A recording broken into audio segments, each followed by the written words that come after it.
Assalamualaikum warahmatullahi wabarakatuh. Selamat siang, salam sejahtera bagi kita semua.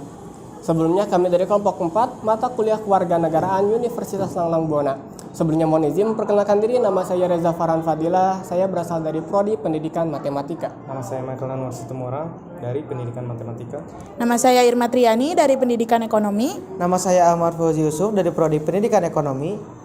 Alhamdulillah pada kesempatan kali ini kita akan melakukan sebuah wawancara terhadap beberapa narasumber terkait demokrasi Pancasila. Berikut videonya. Apa sih definisi demokrasi menurut kakak?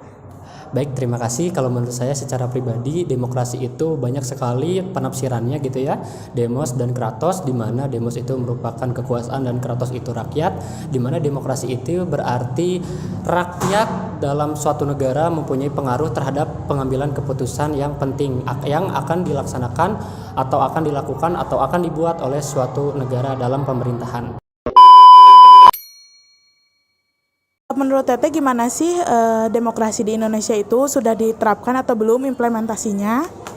Kalau misalnya menurut aku sih untuk diterapkan di Indonesia demokrasi sudah ya, tapi dalam pengimplementasiannya itu belum sepenuhnya baik gitu, belum sepenuhnya terimplementasi dengan benar.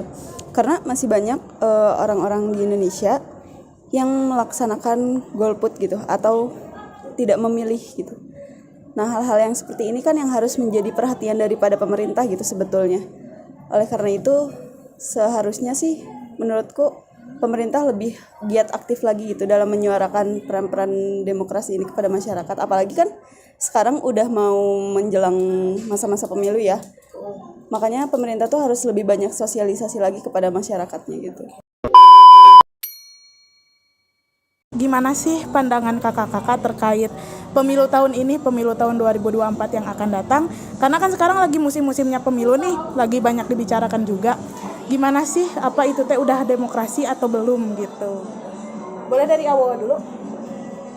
Kalau untuk yang sedang ramai dibicarakan kan berarti yang Mahkamah Konstitusi ini ya, mengenai betul. perihal boleh 40 tahun nyalon atau pernah menjabat kepala daerah.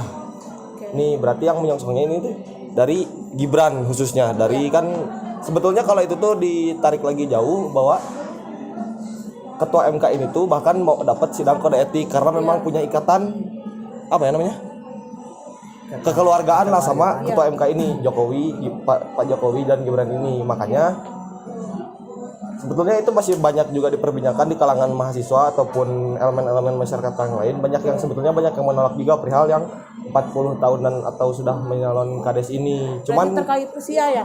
Usia dan masalahnya tuh bukan karena MK memutuskannya, karena memang kalau dihukum tuh masih open legal policy itu harusnya si keputusan itu diketoknya oleh DPR bukan sama MK.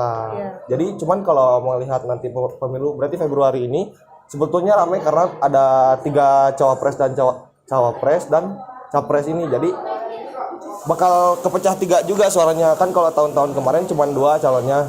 Jadi kan cuman kalau nggak A ya B, sekarang ada 3, bingung juga milihnya. Cuman kalau bagi saya paket komplit di Indonesia ini biasanya kan kubu nasionalis dan islamis ini ada di nomor 2 sih kalau bagi saya. Ganjar dan Mahfud ini kan dari nasionalisnya iya, dari Mahfud ini dari sisi islamisnya. Jadi komplit lah kalau itu bagi saya.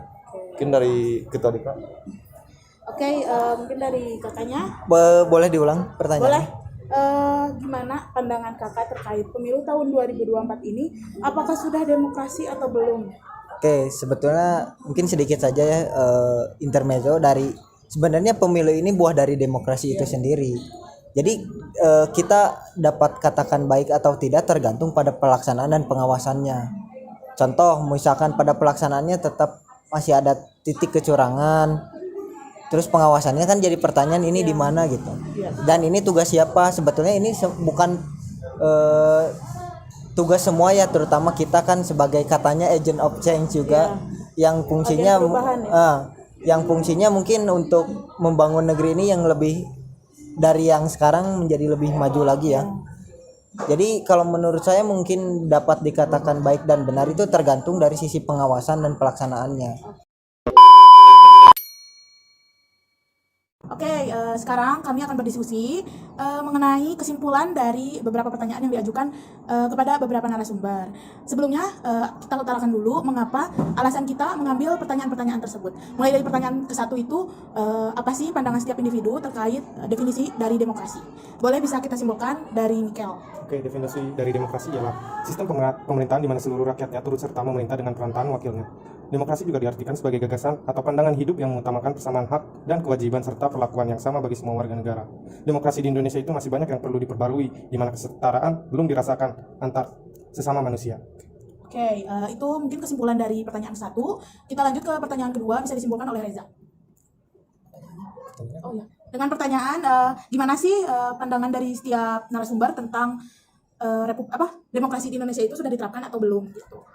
Oke, kalau menurut saya gitu dapat disimpulkan dari beberapa narasumber maupun dari beberapa kejadian yang khususnya ada gitu ya, yang terjadi di negara kita gitu, negara Indonesia, bahwa salah satunya itu kalau disebut demokrasi di Indonesia itu apakah sudah ditetapkan atau tidak, itu dalam artinya itu sudah ditetapkan ya gitu. Itu demokrasi di Indonesia itu sudah ditetapkan. Namun apakah demokrasi itu sudah sempurna atau tidak? Itu yang menjadi catatan yang paling penting. Mungkin yang sudah disinggung juga oleh Michael tadi bahwasanya di dalam suatu demokrasi itu gitu. Itu bukan hanya terkait dari sistem pemerintahnya saja gitu. Tetapi di demokrasi itu, yang namanya demokrasi itu kan berasal dari kata demos dan kratos, di mana pemerintahan tertinggi itu atau kedaulatan tertinggi serta kekuasaan tertinggi itu berada di tangan rakyat. Jadi bukan hanya pemerintah yang seenaknya saja dalam satu bertindak gitu. Karena ada juga seperti dewan-dewan atau misalnya majelis-majelis yang merupakan perwakilan dari rakyat sendiri gitu. Mereka itu kan berfungsi sebagai perwakilan rakyat gitu. Namun apakah mereka sudah benar-benar bisa menjadi wakil rakyat atau tidak? Itu yang perlu kita tanya-tanya. Kita lanjut ke pertanyaan ketiga ya.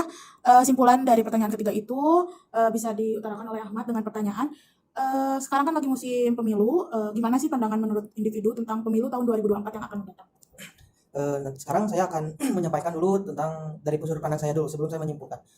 Dari sudut pandang saya sebenarnya pemilu sekarang itu cukup beragam ya, karena ada 3 dan terus ada juga yang baru tuh, yang apa sih, yang wakilnya muda, dan terus ada calon-calonnya juga, calon-calon yang kuat juga kan. Jadi untuk pemilu sekarang ya bagus.